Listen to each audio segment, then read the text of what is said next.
life is but a walking shadow. A poor player that struts and frets his hour upon the stage, and then is heard no more. It is a tale told by an idiot, full of sound and fury, signifying nothing. Interesting, Q. Oh, thank you very much. I'm glad you enjoyed it. Perhaps maybe a little Hamlet? Oh, no, I know Hamlet. And what he might say with irony, I say with conviction. What a piece of work is man.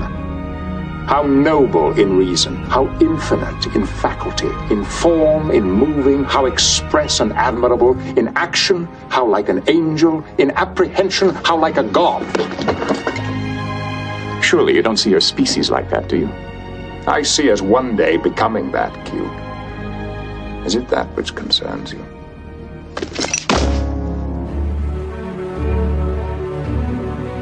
Ah, yes. Ah, yes.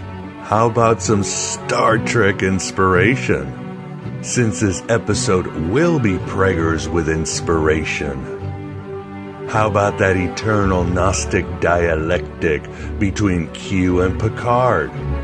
Direct symbols of the demiurge and the anthropos, of the mechanical and the creative, the soul who has chosen entertainment, and the spirit that has embraced ecstasy. As Jason Louv said, the great choice in our era will be between entertainment and ecstasy. Between Q and Picard. What will you choose in this Gnostic dialectic that has no bloody synthesis as much as you'd like to sell out in a Hegelian way? What will you choose? Why, oh why didn't I take the blue pill?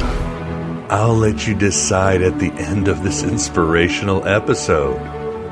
Don't let your programming or those mind parasites win. Don't forget how beautiful you were before they made you forget. We just had a near-life experience. Welcome to the desert of the real. Welcome to the machine, my son, and the means to escape it. Welcome to Aeon Byte Gnostic Radio. We don't take prisoners but liberate them.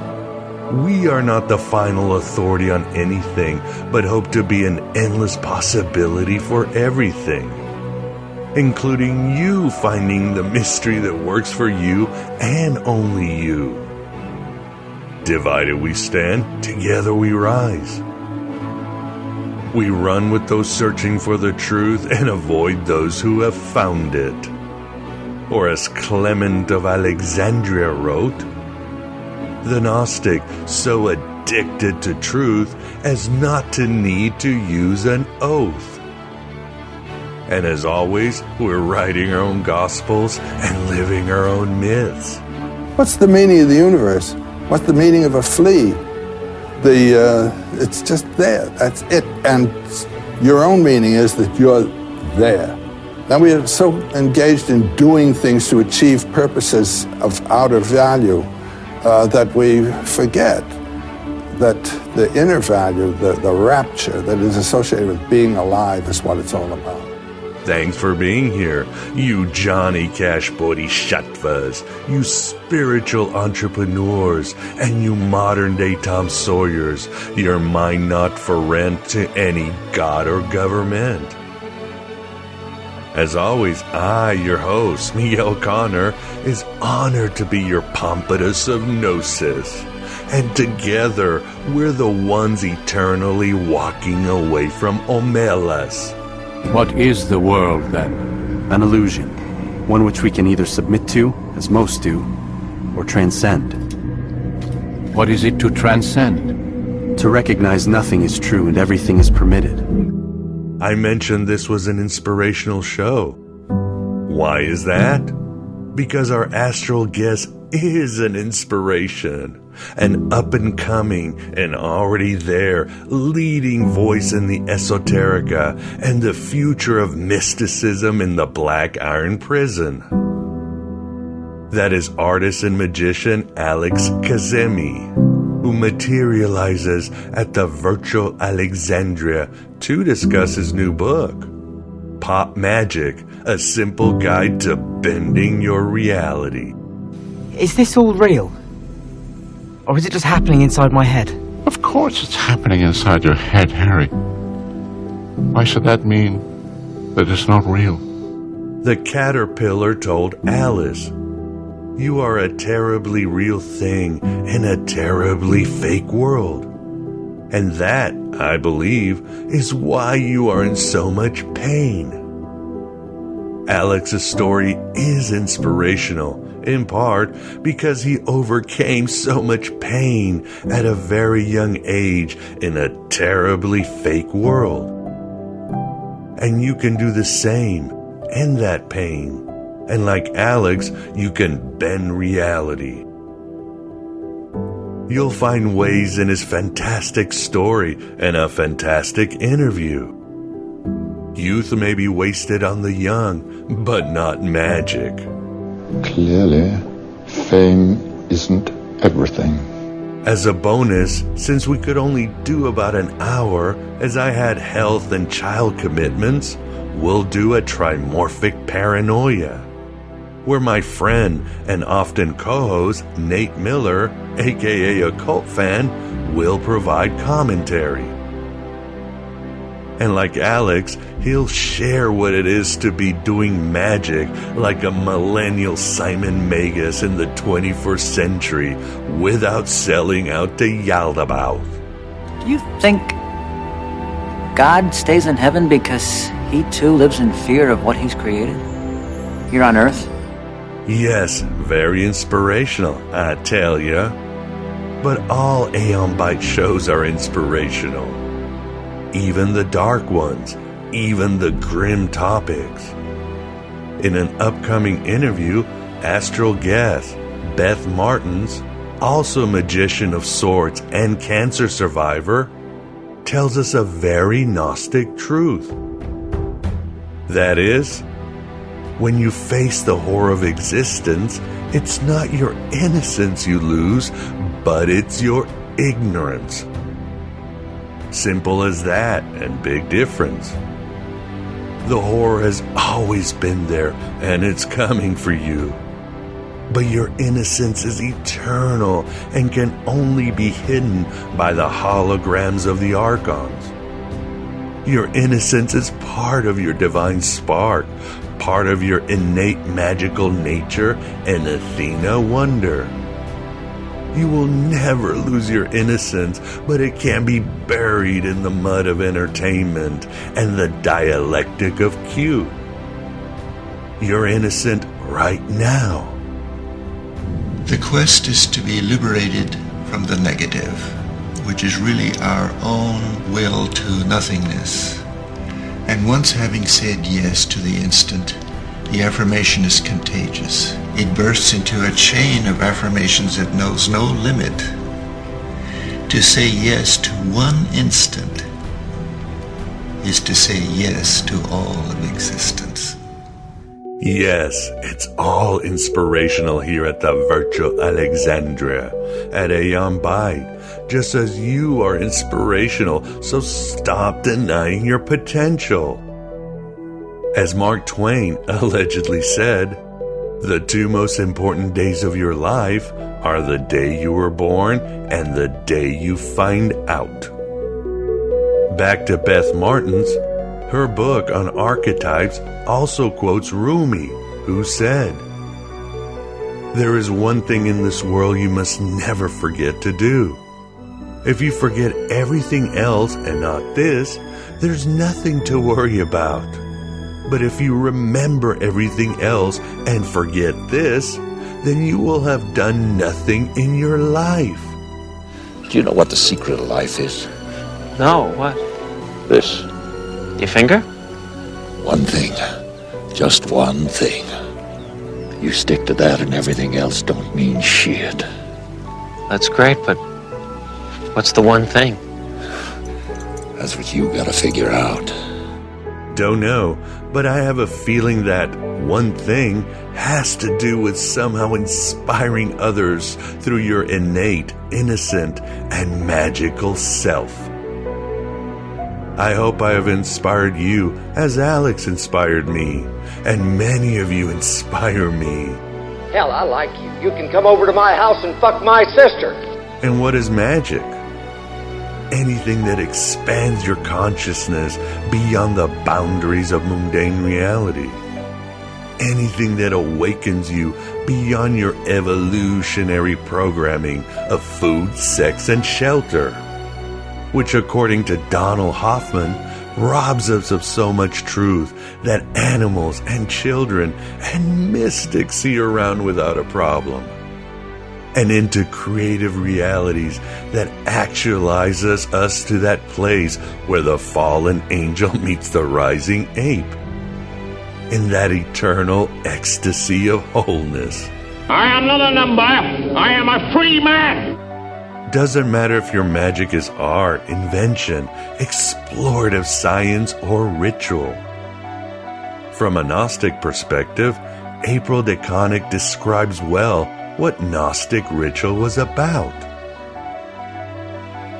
Gnostic rites, whatever their form, were meant to be personally therapeutic, to awaken, purge, mature, and integrate the alienated human spirit, the real self, with its transcendent root.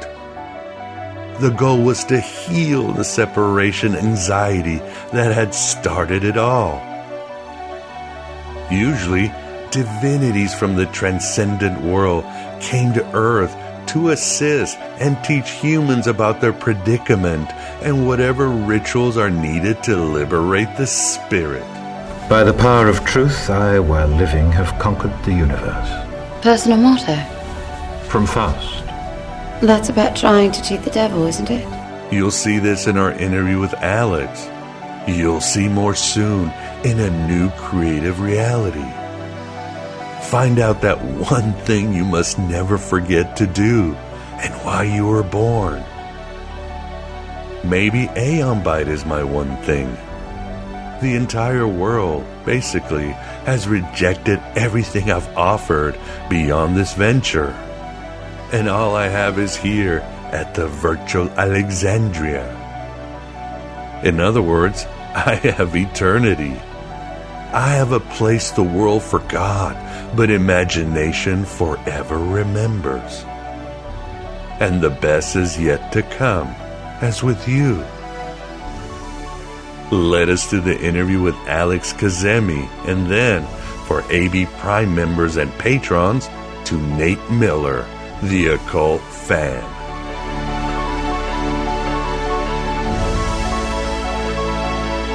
I can't live out my days as that person. Au contraire, he's the person you wanted to be. One who was less arrogant and undisciplined in his youth. The Jean-Luc Picard you wanted to be had quite a different career from the one you remember.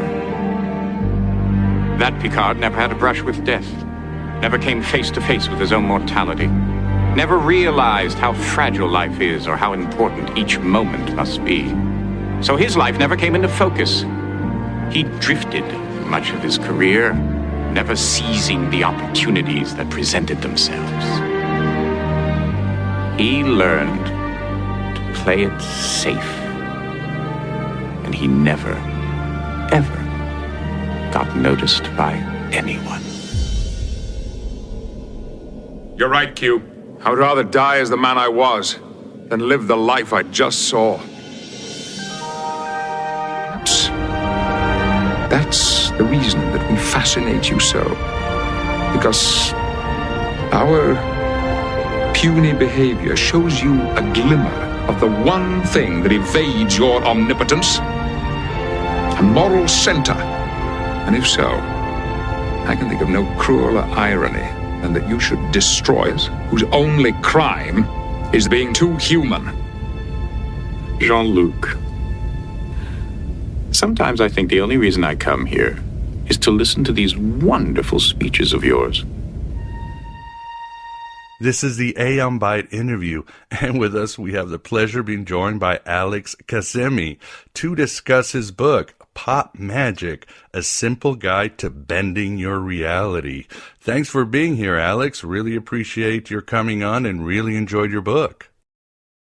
Thank you so much. I'm really excited to be here. I really am excited about your show and the space that you're creating for the occult community, and I really love everything that you're doing, so it's an honor to be here. Thank you so much.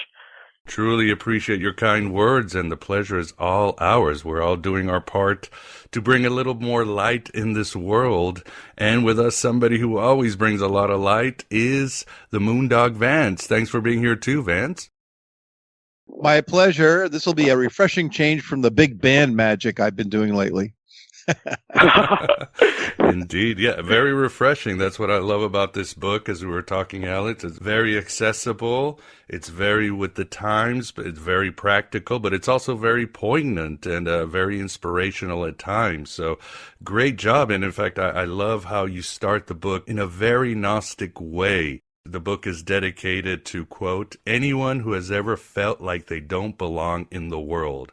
And that's very Gnostic, but I was also thinking, do you feel that you belong, or is maybe that's the wrong question, Alex? Is it the wrong question to say, should I belong? Well, it's kind of interesting because people have been asking me about that quote, and they're like, I don't really know people who actually feel that way. And I've asked my friends, like, have you ever felt that way? And they were like, no. And I was like, well, I thought this kind of feeling was universal because I was going through it. And I was like, oh, wow, okay, this is strange. I've always felt that way, Alex. Yeah, well, but this is what's great is that, maybe the people who are drawn to the occult are people who want a place to belong, and there are answers that are being created when you engage with this information, and there's this powerful level of self-discovery and belongingness. And I feel like I have felt like that a lot in my life, and I think some days I still do, but I remember that there are so many spirits and angels and gods and goddesses watching over me and with me in the upper worlds that I have that kind of like that place I can go to remember that there is a place that I belong. Well said. And you would say, do you feel the universe is overall a benign place? Again, starting off with the Gnostic vibe, just to get it out of the way for our audience. Oh, for sure. I think the material world, and we're in a Malkuth lower world, and there is, a complete innate desire to escape it and go higher and go to the upper worlds. And there is a benign banality to the simulation life and everyday life and the mundanity. And you have to use your free will to create that magical consciousness and access those magical parts of you to make life feel more magical. And the Gnostics would say that the material world is kind of suffering, and I think to escape that is through magic, is to the substitute you can create for that vapidity and the emptiness of the material world is with magic and building a relationship with the upper worlds. Yeah, well said. I think people mischaracterize the ancient Gnostics. They were not about escaping, but about an alchemical transformation. That's why they are known to be behind the ideas of alchemy. And in your book, you actually call the world the simulation, right? Yes, I do. I think society right now is either the simulation or the matrix. There's a bunch of coexisting lower world realities that people are plugging into, like a VR headset. And then there's also the lower reality of your ego. There's so much mental throne, so much ego, so much over-identification with the self. And I think a way to escape that is through alchemy and magic. And I'm really excited that you recognize all the alchemical knowledge in the book, because lots of people haven't. So that's really cool. Right, yeah, it's all over. So that's why one of the reasons, your book it was an experience. I can feel the alchemy within me, which is great about books today and how we are. But that's what's interesting too. I wanted to ask you, Your book is a journey about you finding yourself, as Carl Jung, the great honors to find our authentic self. And it's a powerful journey, how you did years ago. But then I'm saying, my God, Alex, he is immersed in the entertainment, music, Hollywood world. Oh, no. He's fought so hard. I'm like, how does he do it not to lose his authentic self again in a world that will rob your, for lack of better words, your soul again? How do you keep it? Well, it's very interesting because I think, selling your soul and that kind of language is about actually the over-identification with the ego or the avatar or the illusion of the self. And I think it's a day-to-day thing where I have to practice not identifying with everything that is happening, because when you start to do that, you start to go crazy. And you see the people in this industry, celebrities, famous people, all these people who are surrounded by spectacle. And I think I see that they're just plugged into the ego, and that template of being plugged into the ego, no one is immune to it. It's always going to be an illusion. It's always going to be a video game. It's always going to be a mental throne. It's never going to benefit you in a positive way if there's too much ego. Yeah, I would say so too. But again, it must be hard. In your book, you admit that you were addicted to attention. And I think we all are. We all like shares. Myself, I look at how many people listen to my podcast every week, even though I want to help people wait. But you know what I mean? It's everybody's nature. How do you fight that addiction to attention that pretty much everybody has? Well, I get it from the upper worlds. I visualize me getting that attention from and building that secure attachment with an entity or a god or a goddess or an angel, and I visualize getting that attention, and my brain can't tell the difference. So. And I find that when I seek it from the upper worlds, it's so much more of a fulfilling kind of attention. But in the lower worlds, it's always going to be kind of a high and a low, a high and a low. And I think, obviously I'm curious and I care, but I find that it's just, when I do what you're saying, I find that it's just kind of like clutter for my brain. Like, it gets me away from the creative process. It gets me away from my true values. And I lose that sense of alignment of being like, okay, why are we doing this? We're doing this to share light and to help others. And if you're thinking too much of statistics, sales, views, play count, comments, you're going to lose, you're kind of engaging with like a lower world, like a new kind of Sephiroth, Oh, yeah. I love the Kabbalistic imagery. And even like in your book, you're talking about, okay, I have two choices. I can spend half of the afternoon on Instagram looking at beautiful people, or I can go create a beautiful work of art. So that's the fine line, isn't it? Oh, yeah, no, well, exactly. But I find that there's such an encouragement to be on Instagram, to do the Netflix binge, to do all of this stuff where we're kind of, constantly needing to dodge the influences of other people who are kind of getting us off of our path. And I think people with that energy that you spend, on a screen and it starts to control you rather than you controlling it. And I think that is, as a magical practitioner, I want as much free will and control over my mind and reality in itself.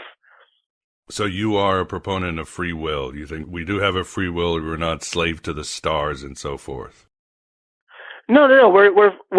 We have free will and divine will. I think there's astrological weather, astrological components that make up our soul's DNA Kabbalistically.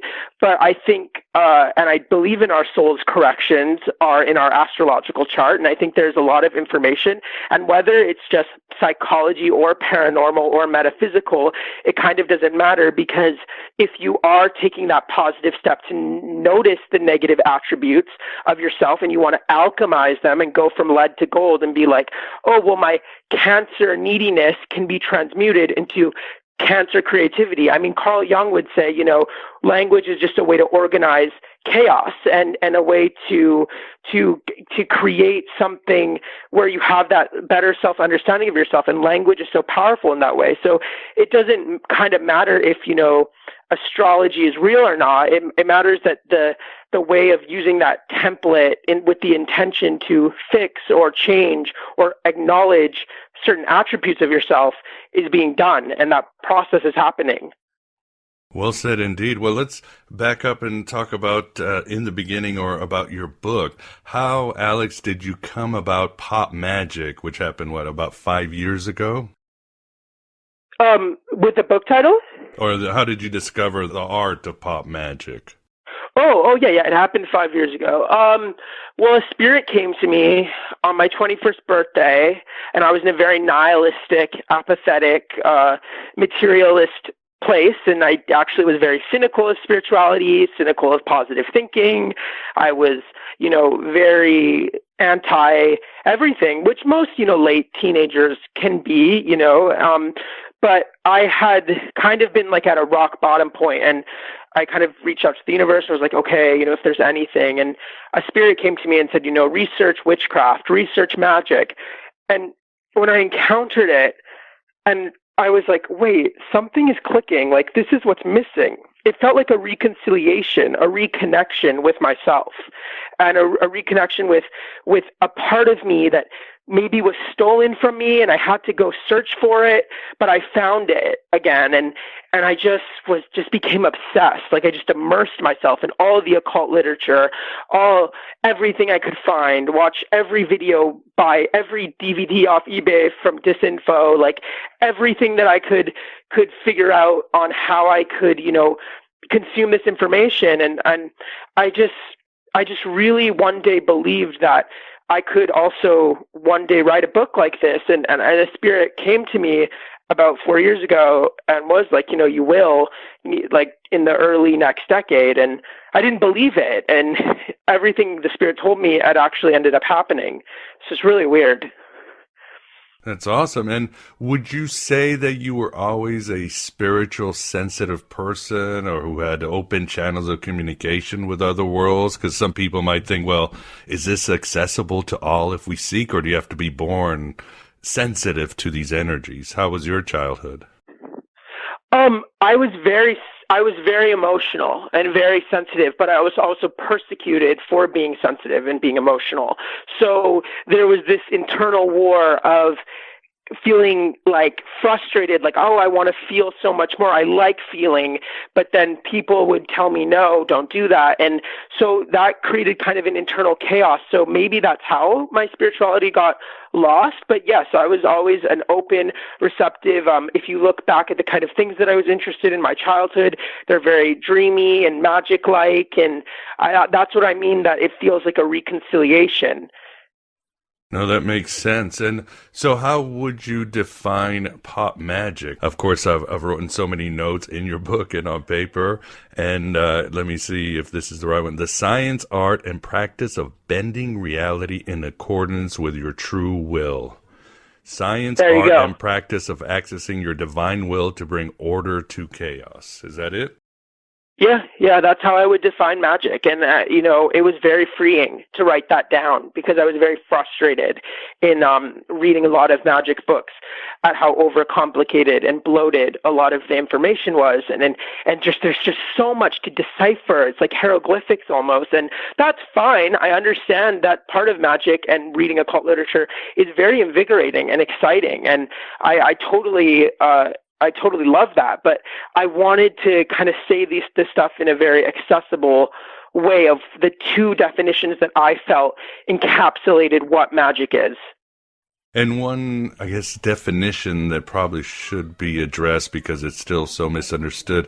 What do you mean by will or divine will, Alex?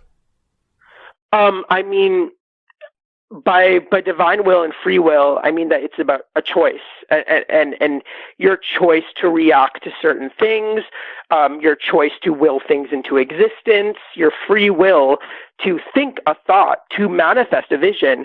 It all comes from your ability to think something. If I want to think orange right now, I just thought orange. I had that power, to do that. If I want to think I'm going to go to 7-Eleven and go buy, a bottle of Pepsi, I can go do that, but you can do that with your dreams and your visions and how you can be the change you want to see in the world and see that reflected in yourself and the universe. Alex, Vance here. How would you say pop magic distinguishes itself from other forms of magic you've seen?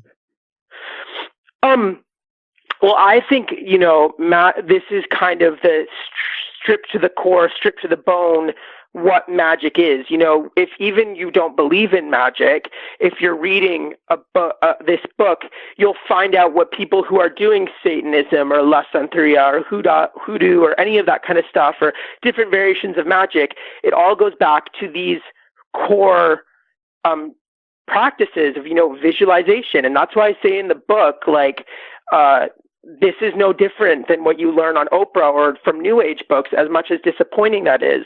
There's a huge overlap between occult, self-help, and magic. I mean, you can create your own forms of magic. You can create a whole new form of magical religion with energy and these ingredients of alchemy and visualization and all this kind of stuff. And I would encourage people to use this book to create their own spiritual system and their own values, and not dogma, but a way to have that order to chaos.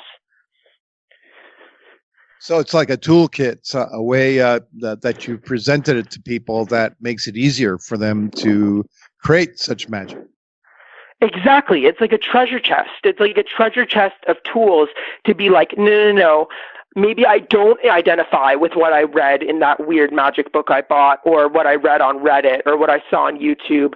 Maybe I can create my own form of magic, my own idea of magic, and my own system that I identify with, that is I'm connected with, my own spiritual practice. Because, so many people associate spirituality with dogma and Christianity, which I have no problem with, but magic is a spiritual system that is non-dogmatic and non-discriminatory. What would you say, do you have any inspirations or figures in history that maybe informed you and guided you beyond the spirits? I think I really have a huge appreciation for Richard Metzger and what he did with disinformation, and Douglas Rushkoff and that kind of late 90s occult explosion that kind of happened in the underground scene. I'm very well versed in that, and I found that that type of language and the way that those books were written really stuck with me, and I kind of wanted to create an extension of that aesthetic and that template for a new generation. So you would say, would you agree with, let's say, Alan Moore, that really art is a form of magic? Yes, I love Alan Moore, by the way. He's so cool. But yeah, how he talks about writing is a form of magic. It's all consciousness changing. Oh yeah, I mean, hyper sigils exist. You can write things into existence. Your reality can mirror what you're writing. I mean, Grant Morrison would write his comic books and mirror those realities in the characters, and he was just so focused on that story and that world and that energy that reality literally bended to his maybe conscious or unconscious will. And I've seen that in my own life. Like, I've seen synchronicities happen when I start to write more fiction work, and my reality will just completely bend towards what will feed me that energy. It's very bizarre. I think creating art is essentially magic, and Marilyn Manson would say music is the strongest form of magic. Yeah, no, 100%. I've written novels, I've written stories, and I'm amazed how they come true in my life. Like, you were just saying Grant Morrison, what happened to King Mob happened to him later on in life. So The lines are being blurred, aren't they? If we just look, if we wake up, which I think is what spirituality is, waking up to reality. Exactly, and I think waking up to those consciousness and waking up to that information, there's so much valuable information and data everywhere, whether it's, in the moon transits or in the synchronicities or the angels sending you messages.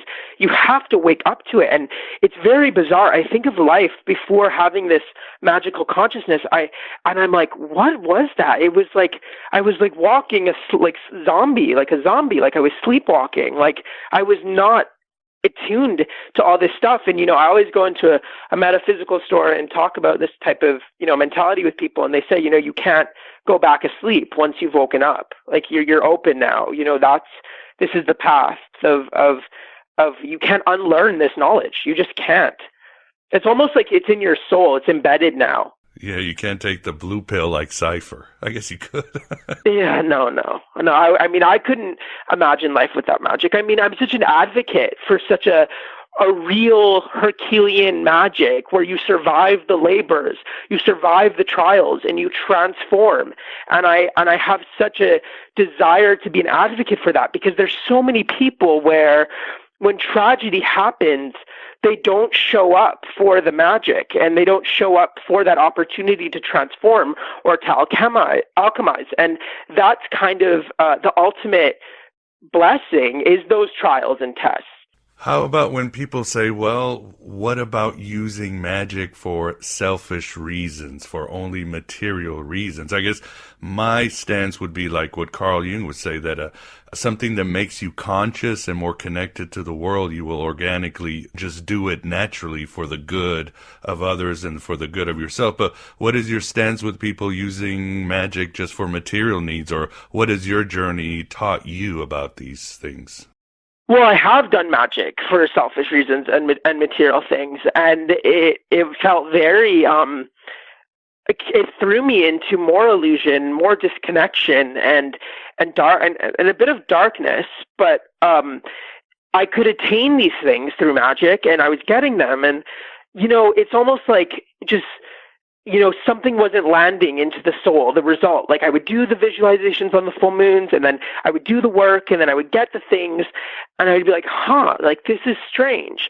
And what I realized through Kabbalah is that, the things that my soul truly desires is sharing and helping others and giving. And that's what lands into the soul. You can attain your material things, but, if you are doing what you're doing to help others, to create a change, there's something so much more fulfilling about that. And I don't know why. I don't know if it's psychology. I don't know if it's, in recovery, there's so much literature about, doing charity and helping others, but there's something that's really powerful about that. Oh, agreed. It's certainly very fulfilling, and in a way it's very empowering. But the next question I want to ask you, we're talking your book. Really, one of the many things I love it is how you deal with life today and social media and the chaotic digital worlds that we're all immersed in. Yeah, obviously that's my something favorite part. Yeah. A lot of older guests that I've interviewed don't deal with it, but of course we know that there is sort of, you might say, magic being performed on the internet. On the right, you've got Keck and the Mean Magic. On the left, you have like Michael Hughes and the witches trying to bind Trump. So do you feel social media is a platform to amplify magic, or is it actually going to be a place where it is actually involved in magic? And I hope this question makes sense. It's a hard question. No, it does make sense. It's really, it's a beautiful question. I think social media, it's very difficult because here we are in this cultural climate where the people who are ostracized are finally allowed to be a part of society and have a voice. And knowing that there's this level of demand of reparation of, well, I've been on the outside, but now I'm on Twitter, now I have Instagram, now you can see me, I want change. I want change. I want a bigger change. And, that level of humanism is valid. There are, people's experiences who are ostracized, this visibility to be able to talk about this. I mean, the ability that Rose McGowan was able to have to create the campaign that she did, and to bring awareness about, you know, Harvey Weinstein and all this kind of stuff. Like this level of media is powerful, and there is a form of magic on it. I think it's hard for me to distinguish. I mean, it's hard for me to kind of say if it's negative or not. I think that there's a lot of negative influences on there, and there's a lot of energy, and there's a lot of emotion, and you can get a lot of stuff stuck on you, and you can kind of, you know, someone could be tweeting something, and then your whole emotional system could be hijacked, and then you could respond to that, and you're just like in this VR headset reality where you're getting angry and you're releasing all this emotion, but it's not really solving anything. And I think real magic solves things, and magic creates results. So you're exactly right. Don't you see this kind of next election as like a magical war? Oh yeah, definitely, for sure. And again, like you said, you just have to learn how to navigate these energies as you write these things. Same with the gods and the spirits, as they were for thousands of years. They're neither good nor bad. There's low and high, and how you're going to deal with them, right? Yeah, exactly. Low and high. And I think also social media is sort of, it makes people kind of just so over-identified with an illusion, and they're almost like kind of talking to themselves in like an echo chamber. You know, I don't know if it's always productive. I think a lot of it is very narcissistic, and it's about look at me, look at me, look at me. And I think to make your emotions public like that sometimes, and to say look at me, Camille Paglia would say that's kind of very infantile and sort of, you know, it's a bit backwards to, you know, be tweeting like rageful things during, you know, about Bernie or whatever's going on in politics. You know, it's like there's something productive about releasing emotion in private. Oh, well said and agreed. And yes, Rose McGowan and Camille Paglia, two women who I admire, who I love what they're doing. They got the power going both in the brains and their hearts. But and also, I mean, but I'm sure out there are people who are creating egregores, and you talk about narcissism. Some people just love to drain the power. Somebody like Trump, the more attention you give him, the more powerful he is. Exactly. And I was someone who used to also enjoy all forms of attention, even negative attention. And I kind of look back at that, kind of realizing, you know, negative attention, the desire to attain negative attention is just food for the ego. It's not a positive, fulfilling thing for your spiritual path. It's not anything that has much knowledge in it. Maybe the only knowledge in it is that the fact that you can notice that you enjoy all forms of attention, even negative attention. I think Trump is exactly what you said. I mean, even celebrities, pop stars, you know, that you talk about them in a negative way, and they become more powerful. And I think he's so much of like a chaotic, dark magic energy, like a low vibrational person. Yeah, and sometimes people are doing magic without knowing it, so that's the world we in. Oh, they all are.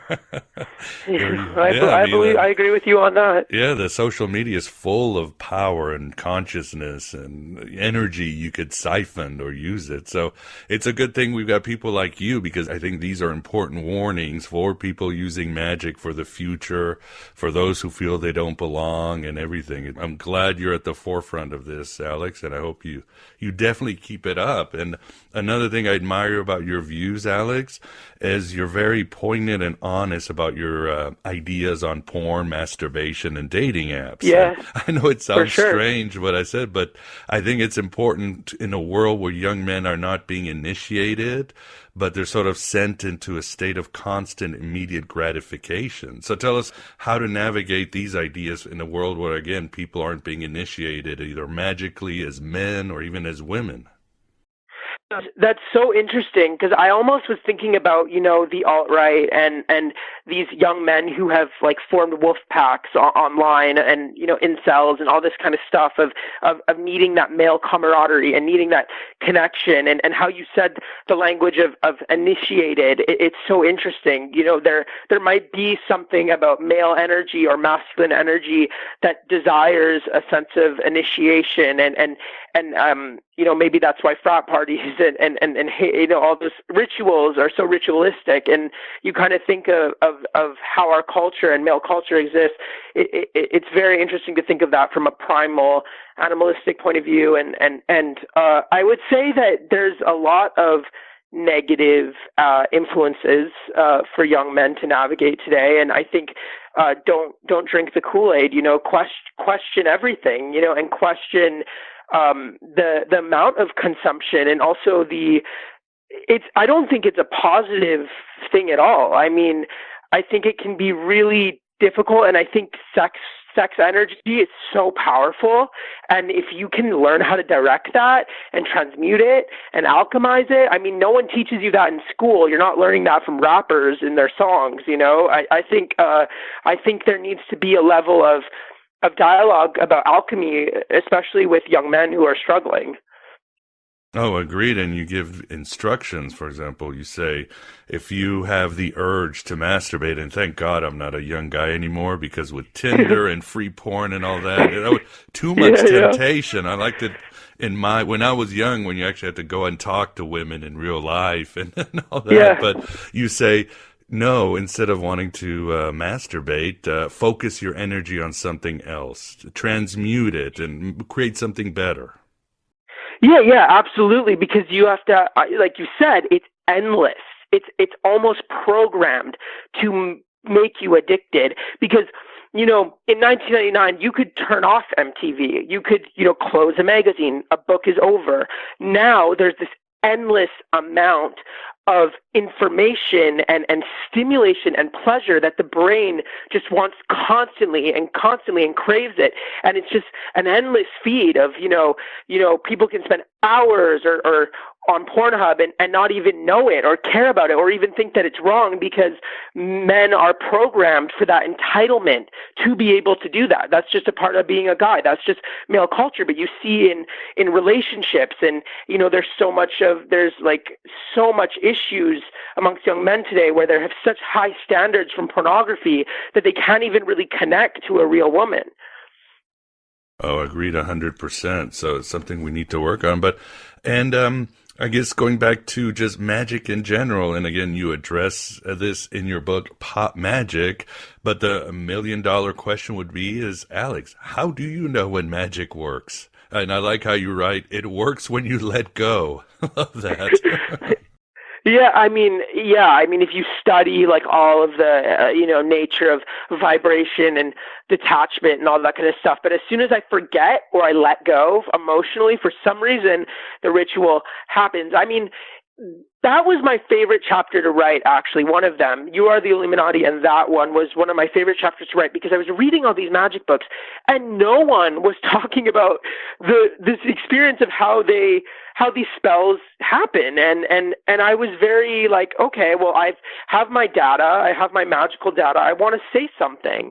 And I think what I would say about it is that it's all theory. You know it's happening when you get your result, but we don't know if it's because you did a spell and you mesmerized your mind and your subconscious mind, and you just became more alert, to be more focused and have more focus on your goals and your will to create that because you did your spell, or because entities created trials for you to survive and in the upper worlds, and then you got to your end result.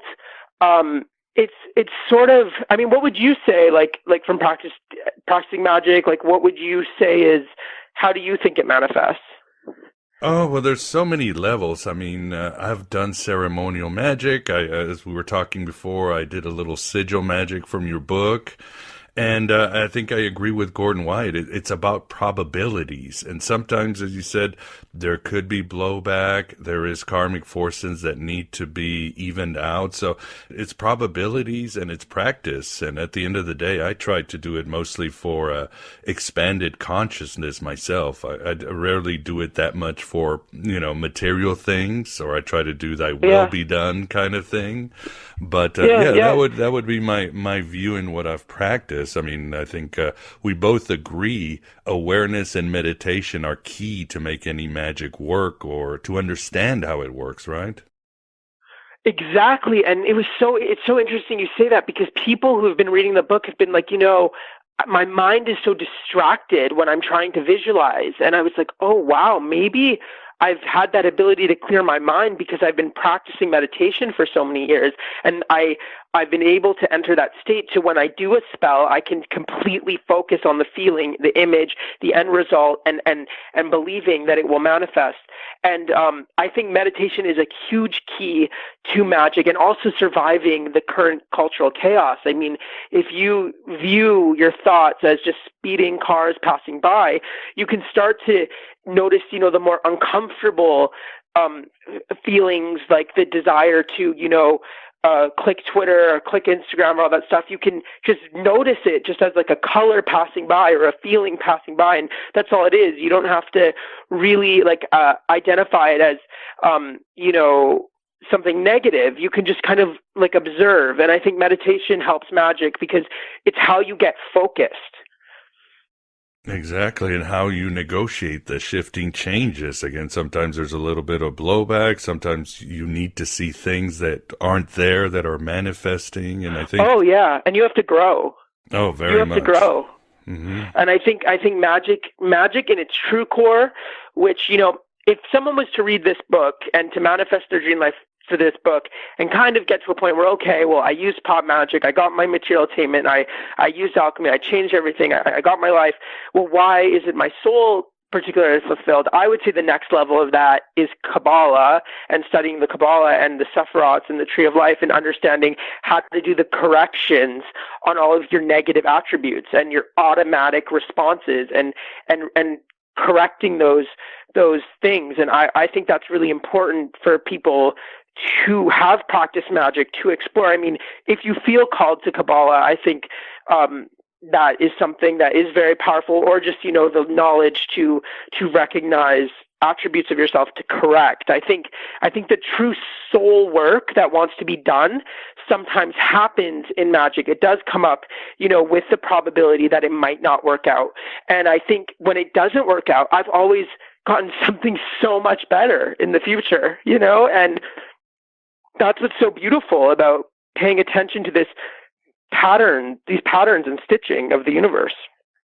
Oh yeah, well said. And even before you get to yes, I agree with you that Kabbalah it's a wonderful, elegant system. It takes some work, but once you get into it, it's rewarding and life-changing, and it's there for your life. But we can keep that even simple, as you write in your book, Alex, that there are two things that will help us crystallize our magical worldview. One of them is obviously visualization, and that's obviously in NLP and other things. That's just a common thing we should all do more. But the other thing is positive thinking, and it really has helped your life. I think you're right. When you were a teenager, a young teacher, you almost died, and positive thinking basically saved you, didn't it? Yeah, for sure. And it was one of those points, right, when you're so young that you're not able to be conscious that you're doing something that, like you said, we're all doing magic. I had to think of it in retrospective, but I did have so much optimism and hope and positivity, and I believed in myself, and all the pain from that time, I just was like, no, I'm going to keep pushing. I'm going to keep going through it. I'm going to keep doing it, and I just believed that I would get out of there, and I would get all of these chemotherapy lines out of me, and I would be free, and be in the future here talking to you. There was so much optimism, and I think positive thinking is such a practical thing. I mean, what is the antithesis to positive thinking? You're going to just be depressed and suffered and upset, and then not create solutions, and not, take that rock bottom and make it something angelic and transmute it and regenerate it. I think that's what's so important, you know, and I hope people can start to think of people who've never thought of these things before. I hope this style of thinking can really be there for them. Like you said, like about Kabbalah and, you know, any type of spiritual tools, they're there for us. They're secure. Hey, Alex, speaking of there for us, I was curious as to who your favorite friends are in the upper world. Would we know them or recognize them by names or by characteristics? And I'd love to hear some of your experiences with those guys up there. I work with a particular god. I don't know if I want to say his name because I like the kind of sacrilegious relationship with him, but obviously he's a powerful one, and I've built a kind of family type connection with him, and there's this sense of, you know, what I love about something I said in the book was I said that spirits and entities love to do drag. You know, they take on roles. You know, a spirit is like, you can call them on and you can read a spirit out of a book and maybe they'll match with entity or a name of a god or a goddess. You can maybe a spirit that, you know, vibrationally matches with that god or goddess will take that on, and whether it's like an immaterial essence and like an actual kind of, you know, angel like that transcends the human self, or was a person who was once human and is now a spirit or is now a soul. You know, I think it's so kind of difficult to kind of say that, but what I will say is that there's something powerful about that relationship, and you can build your own angels and build your own gods. And I would encourage you to do that and create them. Oh, that's a good answer. We always say, write your own myth here on the Aeon Bite. What about the celebrities that you've run into? Do any of them actually practice their own kind of magic? Do they have their own friends up in the upper realms? Yes, for sure. Anybody you can share? Any names you can share with us? I know Marilyn Manson practices magic. I mean, he was pretty open about it in the late, maybe early to late 90s when he was more immersed in occult imagery, and he built that relationship with LaVey, and he talked in his book with Neil Strauss that he has done hexes and curses. But I think Manson wouldn't have come into power the way he did if he hadn't had done magic. And I don't know if he's worked with lower vibrational, or I'm not going to say darker entities, but anytime I encounter him or talk to him, there's definitely a lot of paranormal activity, and he's a haunted person in that way. And I think when you engage with him, you start to engage with his entities and the people, the spirits around him, and it can be very chaotic. I think some of the more, I know Lana Del Rey does magic. She openly talks about it. She participated in the bind against Trump that Michael Hughes organized, and she supported it publicly. Azealia Banks does magic. I think some of the more, obviously Madonna does magic. I mean, Kabbalah is magic and alchemy. And I think, I would say those are the ones that I would identify. I mean, Aphex Twin, Grimes, they all do magic. Yeah, thanks. Yeah, good to hear. No problem. And on shifting a bit, and this made me laugh, but again, and there's one section you were talking about sigil magic, and you talk about how you decided to do sigil magic, and you had a strange point in your house, and you're charging the thing, and you're thinking, oh my God, this is my life. I'm jerking off in my mother's basement to some magical symbol. This is the bottom of the pit. But it worked out for you, didn't it? Yeah, for sure. It was so crazy to think about that. Yeah, and when I said, I bet Trent Reznor has done this a lot in his life, I definitely feel like, you know, but there was something integral about it. You know, I look back at it, it's like a bit of a coming of age story. You know, it's sort of perfectly imperfect. You know. It is. It's about probability and self-discovery, because I think you have done rituals that have backfired, haven't they? I think you talk about something with tap water and how that backfired. Well, yeah. There have been things that have backfired through magic. I mean, I've gotten really sick from doing magic with certain people. I've gotten sick when I've had negative intentions and not known it, and I've had more destructive intentions, and magic has backfired. And in my earlier days, demons would drag me around the house. I would get sleep paralysis all the time.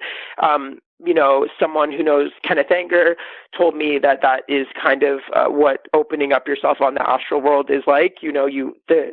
Everything comes in during that time. So I definitely had a lot to clear through, and what I noticed about the demonic, lower entities is that they fed on my lower vibrational states, and they would come to me. There were really scary things. Like one time I was just like kind of awake, and then I just kind of fell to the ground and like went into a state of sleep paralysis. It sounds fake, but it did happen. And an entity was like dragging me around, and I heard their name, and it was so bizarre. And then, I think definitely, yeah. And I guess this brings me to the next question, which is, of course, the danger of magic. For example, I stopped using ceremonial magic years ago because I realized that nothing is free in this universe. The gods, whatever you want to call them, they need a payment. They need attention.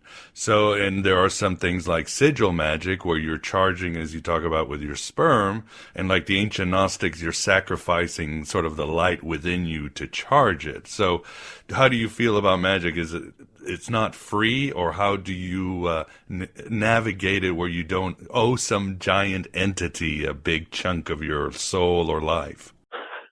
Well, I think what you can owe the upper worlds is your change, and that can be your transaction. And like from a Kabbalistic point of view, if you do that soul work and you do that that correction, you remove those negative attributes, there is going to be more space for the light to come in. So I think that is your work. Your work is doing that work on yourself, whether it's, the one higher vibrational, the light, or, a god or a goddess or an angel or a spirit or a lower vibrational entity, there's something required, and you will see that test in your reality. The trial will come. You will see it, and you will have to transform. And that's why I use the metaphor of Hercules all the time, because that's kind of how I feel like my life has played out. Yeah, you also write that candle magic has changed your life. And I like how you also mention, if you've blown out a birthday cake, you have involved yourself in candle magic. Yeah, for sure. No, of course. I mean, prayer is magic, and there's so many like societal, like subconscious, like we don't know, we don't think they're occult practices, but blowing out a birthday candle is a ritual, and it's a powerful one, and people use that one time once a year to set out that intention and that wish, and whoever hears it or whatever, having it molded, definitely. I mean, candle magic changed my life. Yeah, when I did the spell to meet Manson with the black candle when I was 20 or 21. How did you do that? I mean, it seems a lot of these rituals are instinctual. Like, is it something comes over you and you said, I'm going to go for it. This is it. Well, I thought, okay, if magic is real, because this is new, right, to me at the time, and I was like, if magic is real, who do I want in my life? Manson. That's the number one person who I've identified with in my childhood, who's kind of I felt a secure relationship with, like, as with the idea of him as a teenager. I would watch interviews of him. I felt a very patriarchal connection to him as a father figure type mentor and all that kind of stuff. And I was like, okay, if I wanted to materialize that and I wanted to manifest that, I'm going to take this into my own hands, and I'm going to visualize him being in my life or helping me somehow, and in a business collaboration in a positive way that changes my life with his magic and my magic combined. And I did it. I just went for it. And then 2 weeks later, maybe it was the waxing moon, maybe near the full moon or new moon, something like that. It was around before his birthday. Someone had sent me a text in LA and said, "You're not going to believe this. I met Manson. I have his number." And I don't know what took over me, but I just changed in that moment. I was like, give me the number. I was just like very aggressive. And I got the number, and on his birthday, I texted him, and from there, we worked on some stuff and successfully, and he totally helped me and changed my life to this day. I mean, he gave me a blurb for my book, which was, that's my childhood dream. It's happening, Yeah, that's really great to hear. And also, obviously, a part that I loved about your book, well, so many parts I loved, is you do talk about the importance of the divine feminine. Obviously, in this show, we really dig Hagia Sophia. Why do you feel the divine feminine should be more revered? I guess it's the obvious, right? She's been missing for too many thousands of years. She's been missing. She's been hurt. She's been persecuted. She's been demonized. The level of misogyny that we're just conditioned in from the time we come into this earth and in society, and we lose that connection with the receptivity of femininity and the emotionality of femininity, and the nurturing, and also with goddess and the mother figure and the matriarchal figure. It's devastating. It's heartbreaking how much we lack the divine feminine in our culture. And I really hope the feminine people of today and the hyper feminine people try to restore that energy and fight for that femininity to exist, because we have enough masculine energy. We have enough of the Father. We have enough God energy. We've got a lot of it. Our whole society is full of it. And I say the femininity is alpha in the book, because I think the alpha female exists. I mean, Camille Paglia would say that women are the dominant sex. Yeah, she ain't whistling Dixie, that's for sure. And you also mentioned in your book and in this interview that you are Illuminati. Could you explain? Because I don't want suddenly people queuing on social media saying, hey, this Alex Kazemi, he's really part of the cabal bringing us all down.